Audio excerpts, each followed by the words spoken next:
Welcome to the show. I'm Jason Whitlock. Colin Cowherd is off today.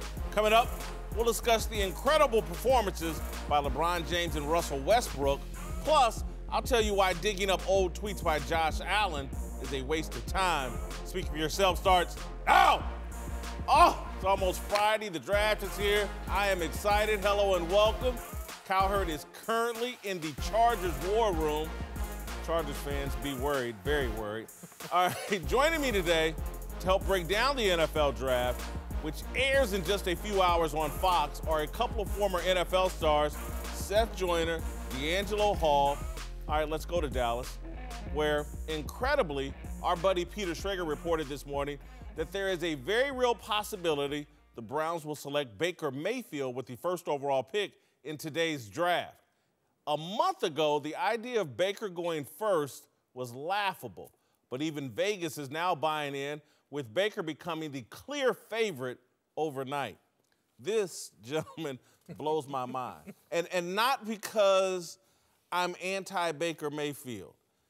It's because the Browns have already been down this road. Johnny Manziel, undersized quarterback, big personality, cocky, in a little bit of trouble before he got to the NFL. And all the same things are true about Baker Mayfield. I'm not saying Baker Mayfield is going to be Johnny Manziel. But if I'm the Cleveland Browns, I'm the one franchise that says, tried that once, let someone else do it this time. Yeah, no, absolutely. I'm with you 100%. I'm not saying Baker Mayfield is a bust, or I'm not saying he's not a good quarterback. I'm simply saying you have a guy in Tyrod Taylor there that it was a lot of fanfare around that trade when they pulled it off. Jarvis Landry was part of it. He was all in on it. A lot of guys in that locker room are all in on Tyrod Taylor. And for you to sit here and tell me months after acquiring him via trade and saying he's the guy that, hey, you're already ready to replace him, when we have 41-year-old quarterback, 37, 39-year-old quarterbacks in this league who are given the opportunity to be a quarterback over a long period of time. And I just think they have so many other glaring holes and needs. I would like to see them address those needs and say, hey, we're going to rock with Tyrod for a little while, and let's see if he flourishes in our scheme or not, instead of bringing in an unproven commodity. Now, are you and Tyrod both Virginia Tech alum? We are. But this has nothing to do with that. You guys have seen me get on this set, and I try to spit it as true as I can. That's the only way I can go to sleep at night. I'm anti-Baker, but I'm not sure if I'm going with the future. I'm not anti-Baker simply because, listen, I think that every one of us has had our prodigal son seasons, okay? And these young kids coming out of college, they're going to have those seasons. Do they need to come to the end of themselves to get to a point where they begin to mature? Do they need to have a good support system put around them? In my opinion, Baker Mayfield is the best quarterback coming out of this class, with the exception of but Lamar Jackson being right there close to him. They're all projects. They're all guys that are going to take time to get on the field. And you got to think long term. Tyrod started in Baltimore. He went to Buffalo. And now, granted, the dynamics weren't perfect for him to succeed in those situations, but he still hasn't proven that he can be that guy. So you have to look long term. Will the Browns be in this situation again? Probably, okay? But to have these many quarterbacks and a guy like Baker Mayfield, in my opinion, be in this position, I think he's the guy for that organization. Let me share something with you about Big 12 quarterbacks in the NFL. Let's look at this list of recent Big 12 quarterbacks in the NFL. Hopefully Patrick Mahomes is going to be a star in Kansas City, but we don't know. The rest of that list is ugly. Big 12 doesn't play a lot of defense. Again, I like Baker Mayfield everywhere but Cleveland. Yeah, that's the running joke in locker rooms when we're in there joking amongst each other. Is any DB who comes from the Big 12, like, don't even come in here talking, because we know y'all don't play defense in that conference. You look at those quarterbacks, all great numbers, but those offenses are all gimmicky college style. Let's throw the ball all over the place, and you know what I mean? It's not a real pro-style type of offense that can translate to the NFL game. Well, but I mean, that's today's NFL. There's very few organizations that take these quarterbacks out of systems that are spread offenses and develop them. And that's the problem. They go and they get them, they bring them in, they adjust what they do offensively to what this kid did in college. Now, listen, they have to. Size doesn't bother you, Seth? Listen, Russell Wilson, Drew Brees, come on, man. There's always exceptions to the rule. Those guys, I feel, are exceptions to the rule. They are exceptions to the rule, but what they do is when Russell Wilson came in, what did they give him? They gave him a running game. Drew Brees, he brought him along the proper way with the right coach in Sean Payton. Seth, Russell Wilson, Drew Brees, two of the most buttoned-up quarterbacks to ever hit the NFL. Baker Mayfield's not buttoned up. Let me ask you a question, Jason. Yeah. Listen. Look at where you were and where you are now. Were you buttoned up way back in the day? Absolutely not. Okay. And that's why I wasn't a first-round draft pick. I understand that.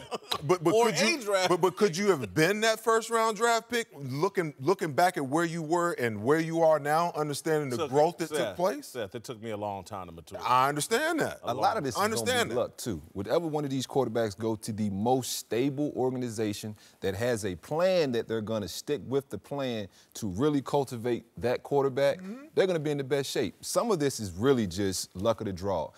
I fear that Baker will end up in Cleveland, and it just won't be the right situation. It's all luck of the draw. You want to know why? Because when you're drafting, it's a crapshoot because you just don't know. You don't know what's in here 100%, and you don't know what's in here 100%. Can we cut this tape and send this to Tyrod? I think D'Angelo, I appreciate that. There's a new boss in town at Buffalo Wild Wings, and he deals in bacon. It's the Bacon Boss Burger, featuring bacon 3 different ways and a blanket of white cheese sauce. And he's joined by other new favorites like the smothered cheesesteak quesadilla, sweet chili shrimp, and Alaska cod classic. All pair perfectly with a Sam 76, a fruity ale with the crisp finish of a lager. Hurry in today and try them all before they're gone at Buffalo Wild Wings. Wings, beer, sports. Available for a limited time while supplies last. Please drink responsibly. All right, to a quarterback whose stock appears to be falling, Josh Allen. The Wyoming star has long been projected among the top picks in this year's draft until some racially insensitive tweets from when Allen was in high school surfaced last night. Allen reportedly apologized to Stephen A. Smith, saying he was young and dumb, but the damage to Allen's prospects may already be done. I don't think this is going to have any impact because I think NFL general managers and coaches, somebody's got to be smart enough to say what this kid tweeted, rap lyrics, stuff from a television show or a movie, is irrelevant and should not even be talked about or discussed. When I think about the things I did in high school, far worse than a handful of tweets repeating rap lyrics or some movie. I did some really stupid, bad things, and I don't want to be held accountable for them 30, 40 years later, or even 10 years or 5 years later in Josh Allen's case. You know, Jason, when I first caught wind of this, it kind of, before I read the tweets, it kind of made me feel some type of way. And then I went and I read the tweets, and I'm like, okay, listen, we live in a culture now where all ethnicities are listening to rap music. My problem is this young man's social unawareness of understanding that he 16, 17? Come on, man. It's out there every day. It's on social media. It's in the news. It's everywhere. So your inability to be socially aware that as a Caucasian young teenager, that you shouldn't be using words like this on social media. Now, the question is for me, for these teams, you got to look at it just a little bit deeper. You know, if it's not just the rap lyrics, is this something that's in his DNA when he's going to walk into a locker room with 65% of the players in the NFL being African American? He would not be the first to walk in with that in his DNA if that were true, and I don't think it's true. Yeah, I understand that, but you're talking about this guy being the face of your franchise. Wouldn't be the first quarterback. I understand that. It still has to be addressed. Yeah, I mean, I go back and forth because I'm relatively young still, and so it wasn't too far removed from those high school days of just having fun and saying some things you probably don't mean, but just taking it with a grain of salt too. At the same time, it's different because the society we live in now, it is a social media society where things are, you can take a picture of it. Even though you delete a tweet, it's still out there in the world, and so. A couple years ago, I think I was in D.C. when Riley Cooper made some comments, some insensitive comments at a concert, and playing against him, I was mad. I wanted to choke him out. I couldn't wait to play against him, but seeing how his teammates kind of rallied behind him and saw, that's the Riley they see every day. Is not the Another one Virginia we saw. Tech guy rallied behind him. Go ahead. Who is that? Who? Mike Vick. Mike Vick. But I think but I'm just saying, in the locker room, yeah. guys, you've seen it on the field. Guys sit there and fight, and I mean, it is some of the hardest blows you ever seen on the field. Right. 5 minutes later, they're hugging it out. They're talking. We don't tend to hold too many grudges in that locker room because we know at some point we're all going to be on the same side. No matter how grueling training camp and some of those other things get, your teammates are always going to be those first guys to come get you back when you're in trouble. And so I see them rallying behind Josh in this particular instance. But he has to prove it. He has to go into that locker room humbled, and those guys have to believe in him and that's not the real him. I like your point about Michael Vick and them rallying around Riley Cooper, and I respected that and appreciated it at the time. But I want to be clear, what Riley Cooper did to me, far worse than what Josh Allen did. Absolutely. And so if we can forgive that, this is nothing. And again, I go back to what I did in high school, and I remember bullying a kid deliberately for 6-7 months. One of the most shameful acts of my life. I don't want to be held accountable for that now. That was something I did as an idiot in high school. There's a lot of things kids do in high school that we should not hold against them, in particular 24, 48 hours before the draft. I really want to crucify the people that dug this up and tried to shame this kid before the biggest night of his life. Because they're the people, to me, that should be held accountable and we should be punishing, trying to embarrass this kid the night before his biggest night of his life. Embarrassing. All right, welcome back. Seth Joyner, D'Angelo Hall are back. Let's return to the draft, where the Giants have the #2 overall pick tonight, but are expected to pass on one of this year's highly touted quarterbacks and instead select Penn State Saquon Barkley, with Giants' new GM Dave Gettleman saying, quote, "If you miss on a quarterback, you've hurt the franchise for 5 years." I don't, that's not the logic.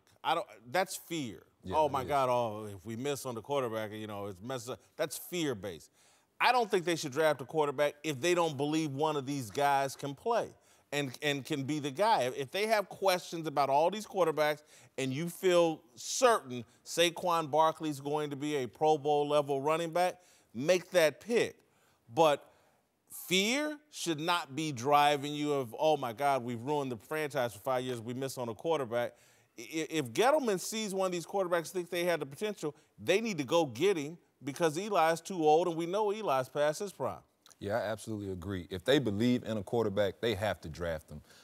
I think Saquon Barkley is a star, will be a star. But the running back position is one that, is a dime a dozen. You can find good running backs later in the draft. You don't draft them top 5, top 10. Emmitt Smith watches this program. I know he does, and he's a great running back. A dime a dozen? But I'm just saying, that offense is not going to sit back there and hand the ball off 25, 30 times a game.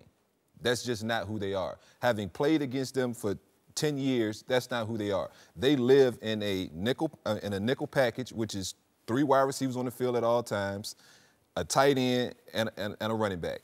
They don't live in that power I run game where we're going to sit here and feature our running back. I think Eli Manning is getting kind of old. He's getting long in the tooth. He was in my draft, and I'm 34. He's 37. He has a little bit of football left, but I don't think he has a whole lot of football left. So I would go ahead and draft his replacement, knowing he's going to sit behind Eli for a year, maybe 2. The way to win Super Bowls isn't paying your quarterback $25 to $30 million. It's to capitalize when you have a young quarterback whose salary isn't very high, and you can put a lot of pieces around him. Seattle showed us. The Rams are doing it right now. Yes, and the reason Tom Brady has been successful is because he's taken that pay cut that's required to put other pieces around you and win. He's never made more than $20 million, and we're paying average quarterbacks $25.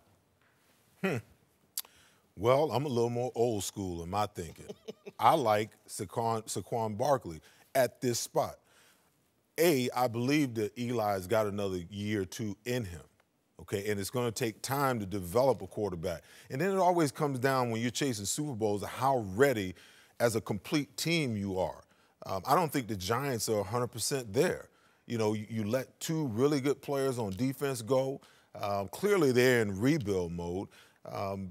I just think that, you know, a quarterback, I like what Gettleman said, quote, devaluing the running back position is really a myth. And I believe that wholeheartedly. I think these offensive coordinators that want to throw the ball 40, 50 times a game, they've been the one to solidify this myth. The other thing is, he said, a great running back, he immediately makes your quarterback better, your offensive line better, and your passing game better. And in my opinion, look at Ezekiel Elliott. Look what he did to help Dak. And when all of a sudden he wasn't there, what happened to Dak? Look at Jared Goff.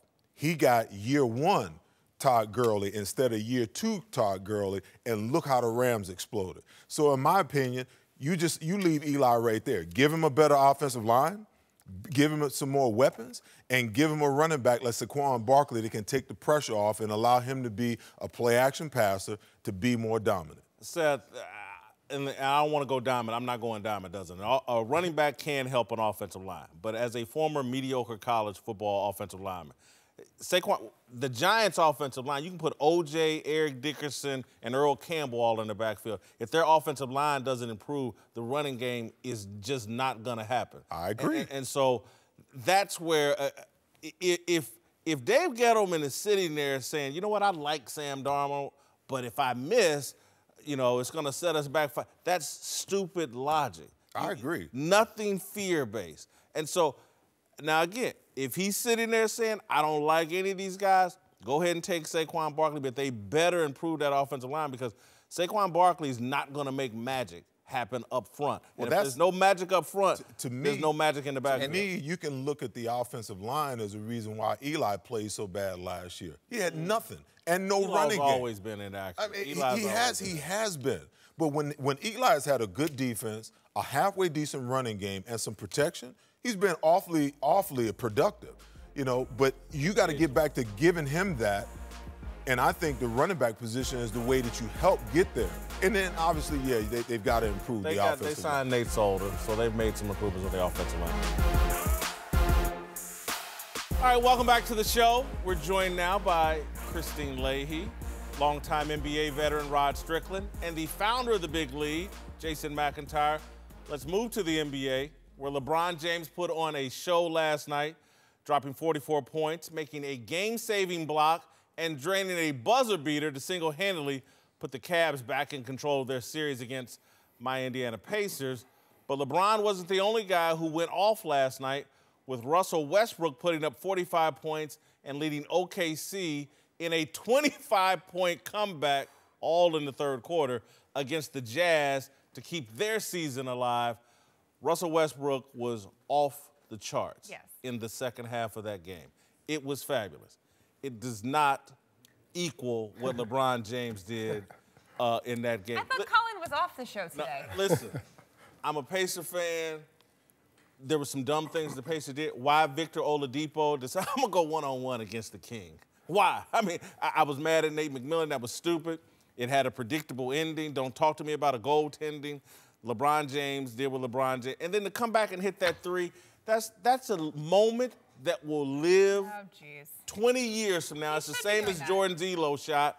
We won't remember Russell Westbrook's game against Utah. Well, Westbrook had 45 points. LeBron had 44. So but in all seriousness, I expect LeBron to be doing these things. He has been very consistent throughout this first round of the playoffs, so that doesn't surprise me. But also, they were down by, or their lead was 12 points, and they had to come back from that, and it shouldn't have to come down to the last 3 seconds of the game if you're up by 12. So they lost that lead. That doesn't impress me with LeBron. However, Westbrook, they were down by 25, and in the third quarter, by the end of it, they were tied up. That's a big thing for me. He also had 45, 15, and 5, which is the third time in playoff history that has ever happened. For Westbrook to make a comeback like that is more impressive. When they get eliminated in Game 6, but are we really going to remember this from LeBron? Because I would argue, too, that in this series, it shouldn't be this close for LeBron and the Cavs either.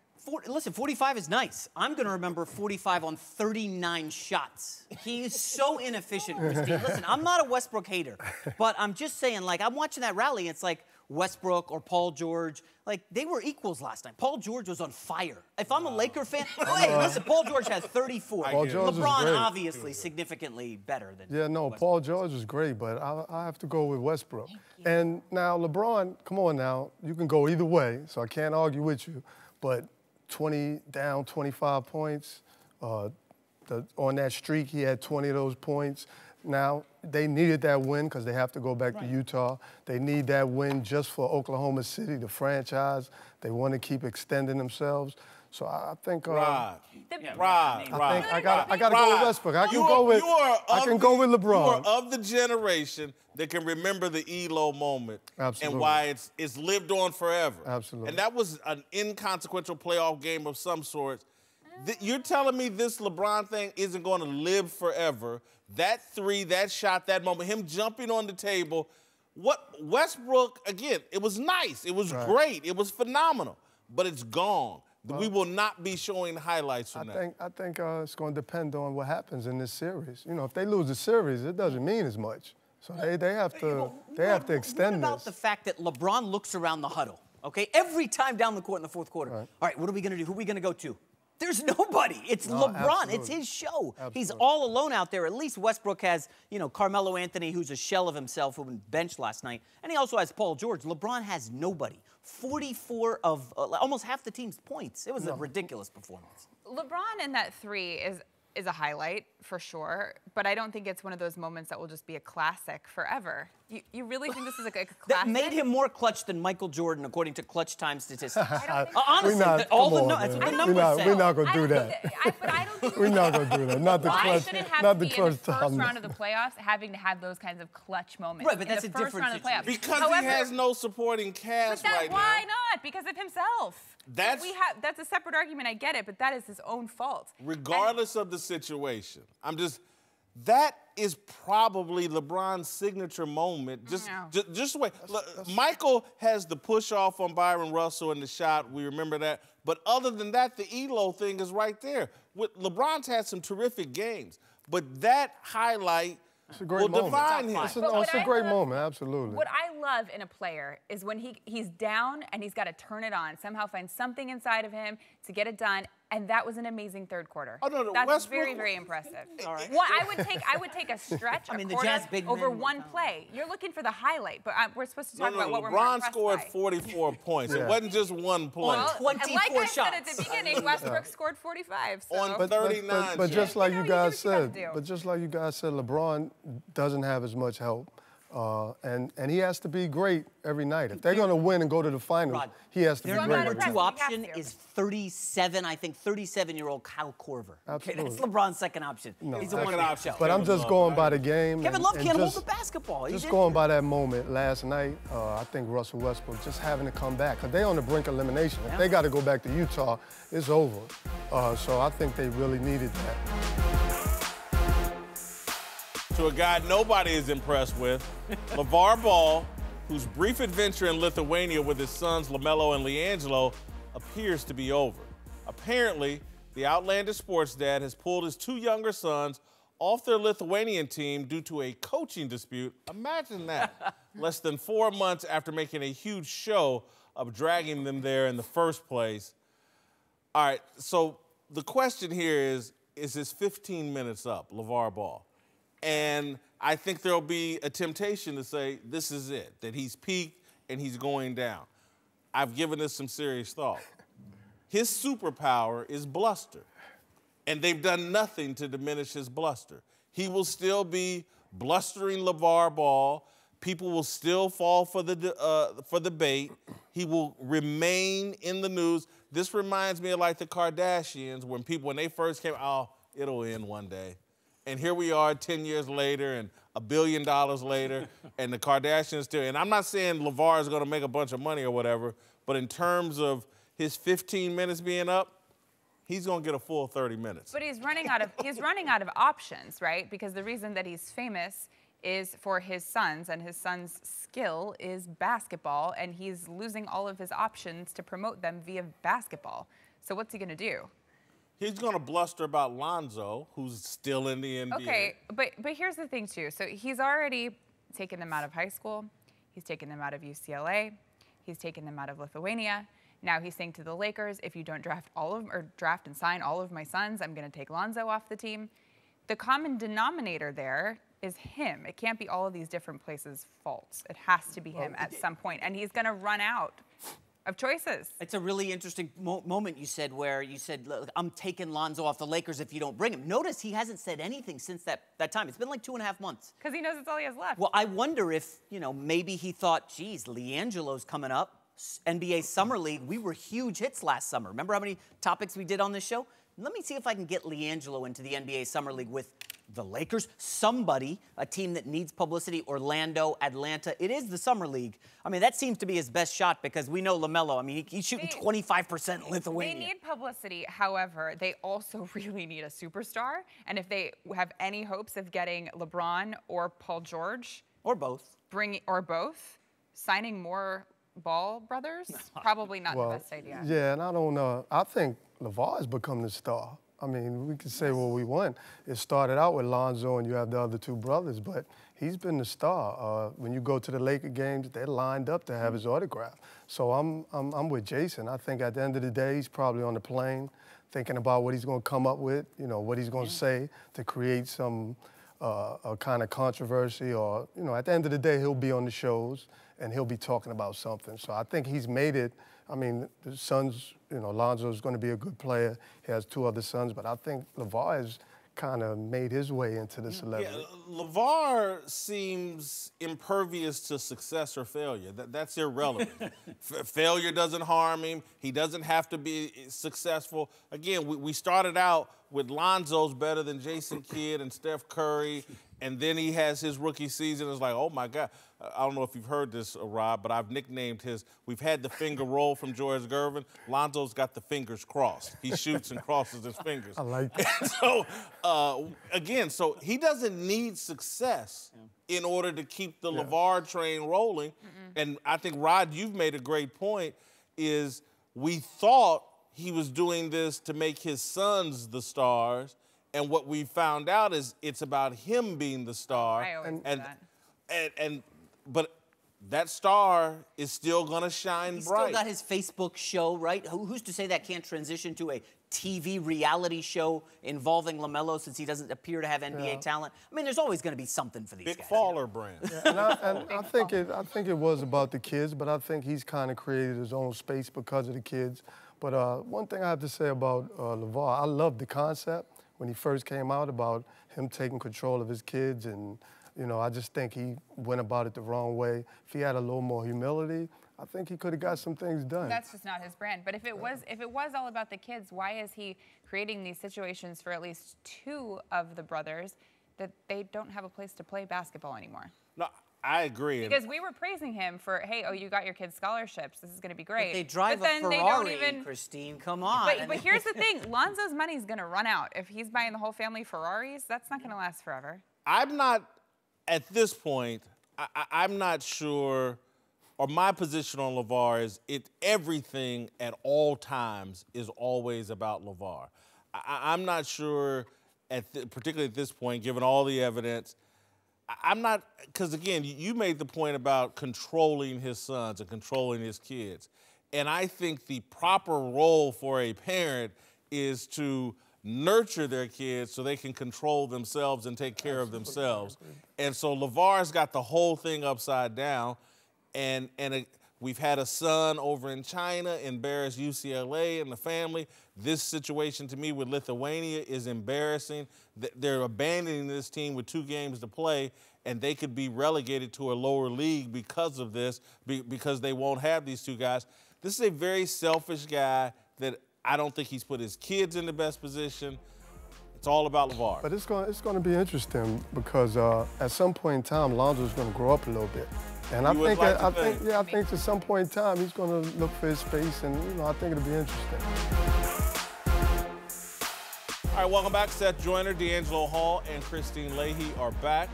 Let's move to a guy with a lot at stake tonight, Lamar Jackson, who has had to deal with a lot of detractors in the run-up to the draft, but there's at least one guy who appears to have taken a shine to the dynamic quarterback, Bill Belichick, who reportedly not only brought Jackson to Foxborough, but also held a private workout with him in Florida. Jackson appears to have hit it off with Belichick, saying, quote, "He's cool and laid back." All right, it seems that the Patriots have a bit of love affair with Lamar Jackson going on, and with Tom Brady at 40 years old, they need to think about who the next guy is. That's debatable. And if you really like a guy and you're sitting at 23, maybe there's an inkling to go up and get him to make sure you get him. I wouldn't do that if I'm the New England Patriots, no matter how much they like him. I think being a first-round pick will put some pressure on Lamar Jackson. I think he's a 2nd or 3rd round quarterback. I wouldn't trade up to get Lamar Jackson. If he falls to you at 23 or 32, I'm okay with him taking him. Well, it doesn't seem like he's going to go higher at this point unless some team hears that the Patriots are interested and they want to make sure they get in beforehand. The whole thing is fishy to me, though, because why not just keep Jimmy Garoppolo? Like, why did they do that? Because he's so good, and now you're worrying about Lamar Jackson late in the first round. Couldn't pay both guys. Yeah, and Tom but you'd wanted still to have continue him. to play. You'd still have him for another year, and then you could work it out because, as you said, you think that Tom Brady is going to retire, and then maybe they say, all right, Jimmy is so good, we're going to make sure we keep him around because I guarantee you he's a better option than Lamar Jackson. Water under the bridge. Would you trade up to get Lamar? You know, the only way I would trade up is if that one team that you feel like who's in the vying for him, which I think is kind of Arizona Cardinals at 15, if that team is still sitting there kind of pondering, if all the other quarterbacks are gone, they have enough ammo to where they could move up. Should they? I say yes, because that's the guy that we're hearing that they really like. And there's no better place than New England. I've never been up there and played. Well, I played a game there, but I've never been in that organization. But from the outside looking in as a player who's played the last 14 years, I think at some point everyone's dreamed about playing in New England. Just because it's one of the probably most stabilized organizations I've seen since I've been in the league. Have you talked to some players who have left? I have. Heard what they said? I've talked to players who've been there who loved Bill Belichick, but at times hated him, too. Yeah. But I don't mind that. Long as the coach tells me what he wants me to do, what he expects from me, I don't mind falling in line and playing good soldier. I did it for Mike Shanahan, and I was labeled the knucklehead. And I ended up being one of the best guys in that locker room and one of the guys that Mike could turn to if there were any problems. And so I like the way Bill Belichick runs his ship. Could it be a little loose at times? Or should it be a little looser at times? Absolutely. But it's nothing harder in a locker room than giving young men too much leeway and then trying to rein them back in. That doesn't happen. I'd rather you be tough, hard-nosed. I see it from the youth level, which I've coached, to high school, to college. They just anything that restricts them. They don't want any parts of that. Okay. So you think Lamar would not work with Belichick? No, I think Lamar would be perfect. Think about this. Because he's one. What head coach and what offensive coordinator is best for this kid to learn under? They do a great job of developing quarterbacks. They've shown that they can do that. Brissett, Garoppolo, Tom Brady. Perfect scenario for him because, he's going to be in a situation where he's going to need some time. Who better to stand behind, to work on your mechanics day after day, to learn the mental aspects of the game day after day, okay? Would you trade up to get him? If that's the guy that they want, then I say go get him because, the dynamic part about Lamar Jackson is he lends Bill Belichick something that Bill Belichick has never seen in a quarterback. the ability that when everything breaks down, instead of throwing the ball away or laying on the ground, making something big happen. And, you know, he can make those short to intermediate passes. That's what Brady does. He'll pick you apart, and he makes you do something that you don't really want to do. He makes you get out of character. And the minute that he sees you out of character, now he strikes down the field. But all they do is they methodically move the ball down the field. And Lamar Jackson can do that. But he's also, so you pointed out millennial, and he is, obviously. But he is the quiet kind of guy. Players really like him. He's got a very strong mom, so he responds really well to structure. So maybe this would work well. But on the other hand, Tom Brady is not a millennial, and we see that that heavy hand is now affecting him in the wrong way, and it's seeping into other areas of the locker room, especially with what Gronk has said today about being pliable, right? So maybe it's getting to be too much. So maybe players now, if you were to talk to them, wouldn't feel the same. Because if Brady's out there complaining, a lot of people are. I like Seth's point about the development of quarterbacks because I mean, Matt Castle didn't even play in college and had success with the New England Patriots. All right, to another guy whose future is up in the air, Dez Bryant. The former Cowboys star is currently unemployed after getting cut by Dallas earlier this month. But reportedly, Dez turned down a multi-year offer from the Ravens because he would prefer a one-year deal that would give him the chance to earn a bigger free agent payday next season. Dez looks foolish here. Dez is old. He's lost a step. Why would you, after the season he just had, why would you want a one-year deal? Because it's what guys before him have done. It's the norm. When you get cut, especially after free agency's already hit or in the middle of it, if you're not there opening day of free, or really a week or two leading up to free agency because we know the deals are already done at that point, if you're not able to be signed then the plan and the blueprint that numerous guys before him have done is they sign a one-year deal. In that deal, they also structured to where you can't franchise me is in the language. I did the same similar deal. And so— Had you lost 3 steps? Nah, I hadn't lost 3. I hadn't lost 3. But like I said, Dez is a guy who still feels he's a dynamic playmaker.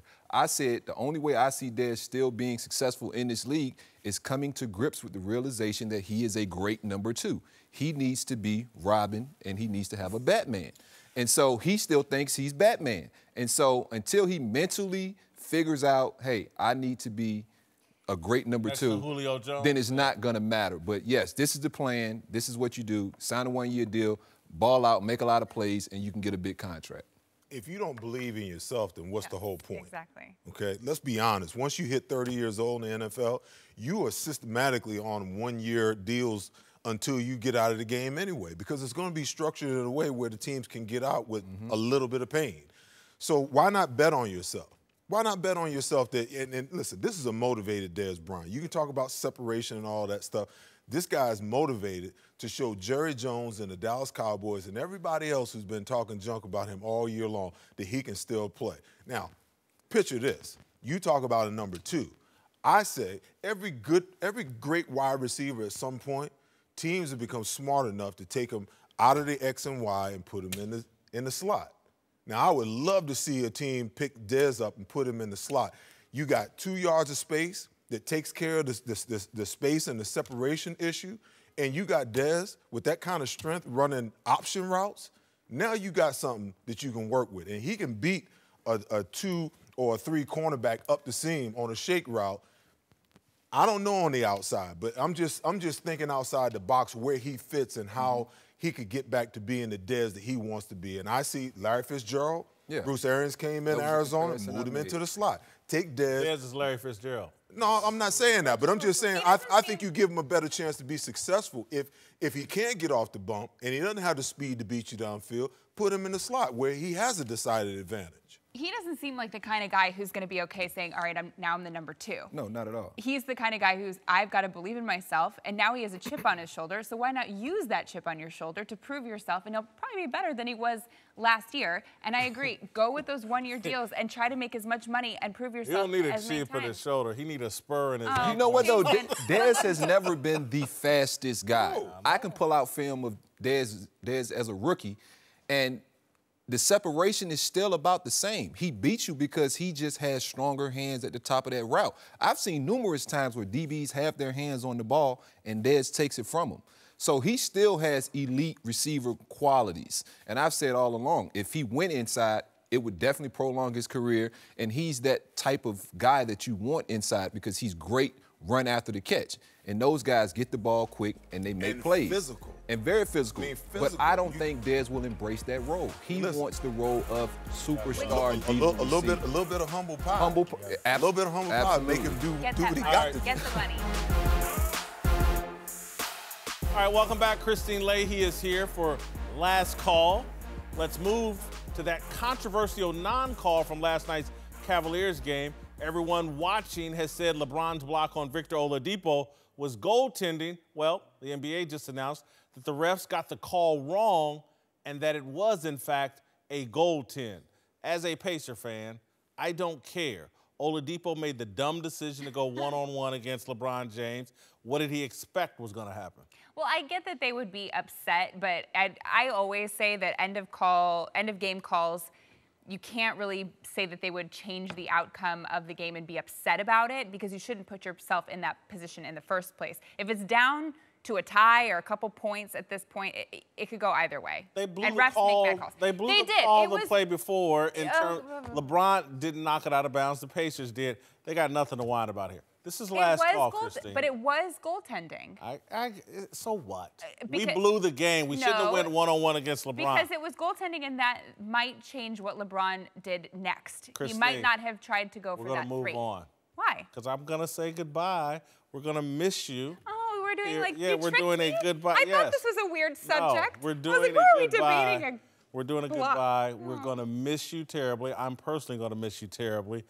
We have some parting gifts for you.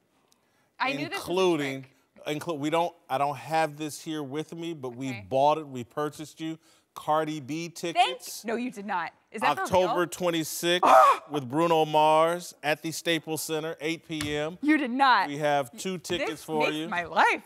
Yes, it does. And I've got some things to help you out on that concert night. It is last call. Jason. Last call for alcohol as well. Oh, my God. This tequila. is my favorite tequila. Wow. Casa Dragones. And then... Thank you. Tequila and me do not do so well and together. this is even better. Oh. Let you open that. That's some... Hold on. This is some... Wait, can I... You off really... the I get Cardi chains. B tickets? You have no idea. That's the best gift I've ever gotten in my life. I have Cardi B tickets. Wow. This is some off the chains. Thank you. You gotta open that up. Take it out and open it up. So blinged out. Yeah. Or as Cardi would say, it's dripping. There you go. You gotta open up. Wow. Jason, thank you. Oh, Something for you to party with. We're at the Cardi B You know me concert. well. What are you trying to say about me with tequila, champagne, It's Cardi B? last call. Time for I get it. alcohol. Should we pop it now? No. Drink no, it in no, the no. speaker. Do not pop that now. But Christine, tell us. Thanks, give us a Jason. little bit more information quickly about what you're going to be doing. So I'm going to have a show. It's on FS1. It's going to start end of summer, early fall, you know, when we usually do those shows. And it will be me. And I cannot tell you much more at this time. Will I be a guest on the show at any point? That's the #1 question. Am I going to be a guest on your show? Absolutely. Haven't you always been a guest on this show? Haven't we opened but our arms wide? you're giving me massive parting Because gifts. you're leaving the herd, and we're going to miss seeing you here every day. I'm going to miss being here every day. It's the highlight of my day to see you in the it's makeup my room highlight getting to your see hair you, done. Jason, and to be on Speak for Yourself. I've had the best time on this show. I'm going to have the best time drinking this tequila and going to Cardi B. That tequila's awesome. That tequila, be careful with You that coming tequila. with me to Cardi B? We've got 2 tickets. It might, I don't know if Cardi B, I've seen, Yes. see you tomorrow. Enjoy the draft.